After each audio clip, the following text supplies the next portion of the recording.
شوفوا هاد المراه هادي مسكينه كيفاش الله سبحانه وتعالى غادي يعوض ليها. شوفوا القدره ديال الله سبحانه وتعالى في هاد السيده هادي. وانا من هاد القصه كنعطي وكنبين وكندوز ميساج للعيالات اللي كيتقيو الله سبحانه وتعالى. الله سبحانه وتعالى ما كينساهمش، كيكون معاهم. دا واحد الشاب خارج بالليل، وهذا الشاب من الاعيان، باه من الاعيان ديال البلد، هو خارج غير يتسخر. هذيك الليله باه كيدير رجل امن. رجل امن يعني عنده واحد المركز كبير في الدوله، وداير واحد العزومه وعارض على واحد 3 ديال الاصدقاء ديالو من الناس الاغنياء. وقبل العشاء واحد شويه الام ديال هذا الشاب هذا سخراتو يجيب شي لوازم باش يكملوا بها ديك العزومه وكلشي واجد. وهذا الشاب فعلا خرج مسكين، هز ديك السياره الفارهه ديالو وخرج. داز من واحد الزنقه مظلمه، وهو كيدور كتبان ليه واحد السيده اللي منقبه او متحجبه، ومتحجبه حجاب كامل، وهذيك السيده واقفه واحد الوقفه فيها الشك، يعني تثير الشك. وهذا الدري هذا بغى يعرف شنو كاين، حط الطوموبيل ديالو ومشى حتى لعندها، قال لها شنو كديري هنايا؟ ولقاها هازه واحد الميكا. مسكينه بقات كتمتم، قال لها شوفي قولي لي شنو كديري وشنو عندك في ديك الميكا. قالت له ولدي، قالت لي سير في حالاتك، انت ماشي شغلك في هادشي، غير سير في حالاتك. قال لها شوفي، اما توريني شنو عندك في ديك الميكا، واما دابا غادي نعيط للامن. وراكم عارفين الانسان كاين بعض النساء كيديروا النقاب ولا الحجاب باش كينصبوا به او كيديروا به شي حوايج خايبين. فهاد المراه مني شافت هاد الشاب هذا تيهضر سافير وسيريو، فوراتو الميكا، حلات ليه الميكا وقلبها. وشنو يلقى في الميكا؟ وهذا الشيء تيألم. لقى في الميكا البقايا ديال الخضر اللي كاين اللي متعفنه فيها شي شويه، وكاين اللي مازال صالحه. هذيك البركاسه اللي واقفه حدا هاد السيده هاد المتحجبه جات قدام واحد السوبر مارشي. هذاك السوبر مارشي في الليل تينيطوايو العمال داك السوبر مارشي، وداك البقايا تيعزلوا ديك الخضره اللي هي مقيوصه شي شويه، معفنه غير شي شويه في البدايه ديالها، تيزاو كلها كيديوها ما كيحطوهاش في البركاسه، تيحطوها في الجنب ديال البركاسه. وهاد السيده مسكينه يوميا كتجي وكتجمع داك الشيء في الميكا وكتديه لوليداتها. وهاد الشاب هذا مسكين تألم من هذا المنظر بانها كتاكل من البركاسه. وقال ليها شنو القصه ديالك نتيا؟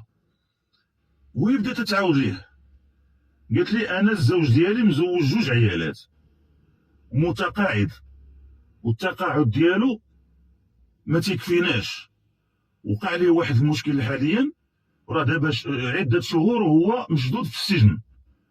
وهذاك التقاعد كيدوز للمراه ديالو الاولى، وانا هي المراه الثانيه، وما كيبقى ليا حتى شي حاجه باش نعيش، وانا مخلي ليا الوليدات وكنخرج نترزق الله وكنجمع هادشي وكندير لهم باش ياكلوا.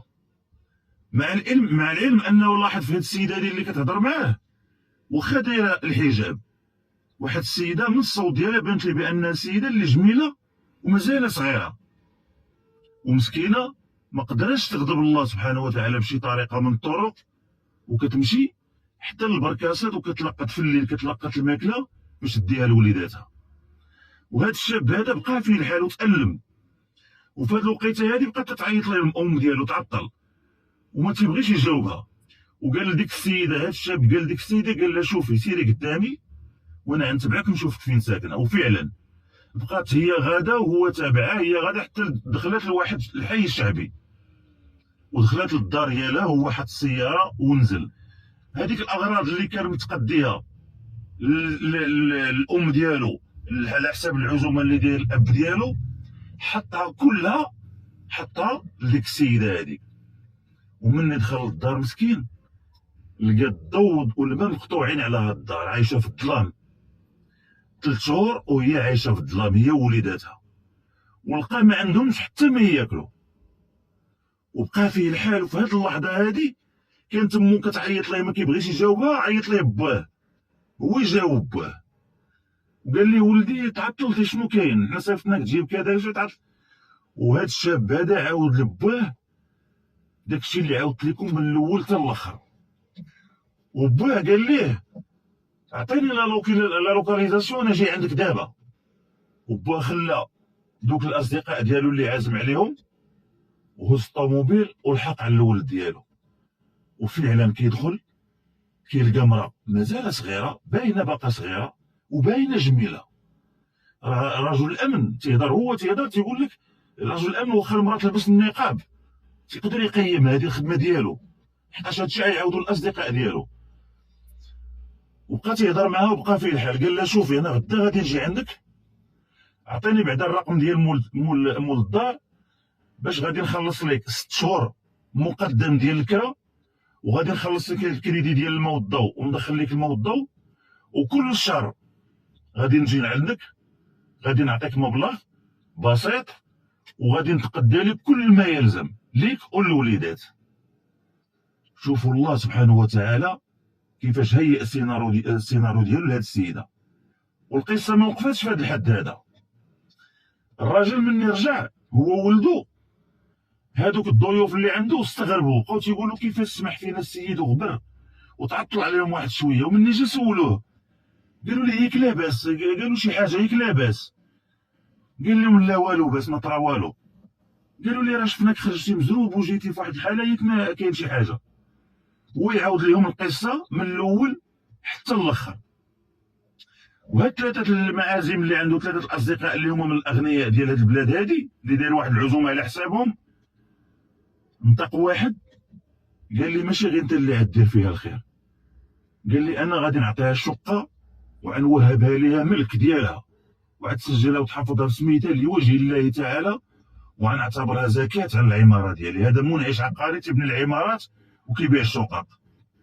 هو ينطق الاخر تا هو لاباس عليه، قال لي مو انا هاد السيده غادي ندير لها 5000 درهم شهريا من الشركه ديالي، كل شهر تجي تاخذها وغادي نعتبرها زكاه على الشركه ديالي.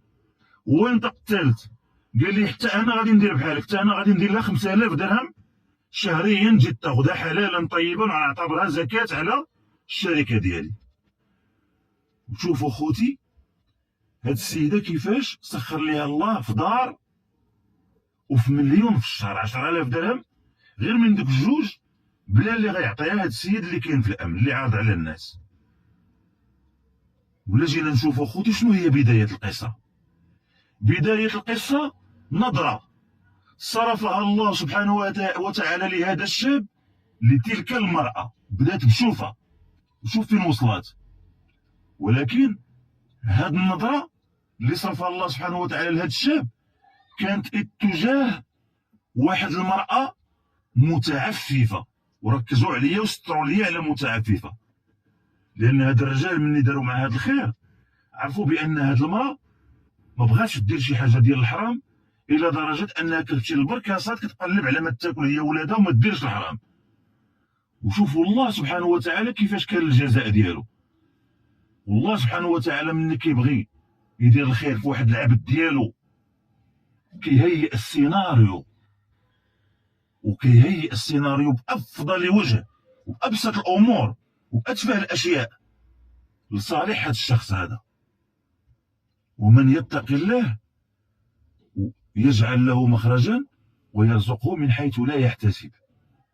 هذه الايه هذه لو حسنا الظن بالله وخدمنا بها باليقين على ان الله سبحانه وتعالى ضرب لنا واحد الوعي باننا لا احتسبناه غادي يعوضنا الخير الكامل.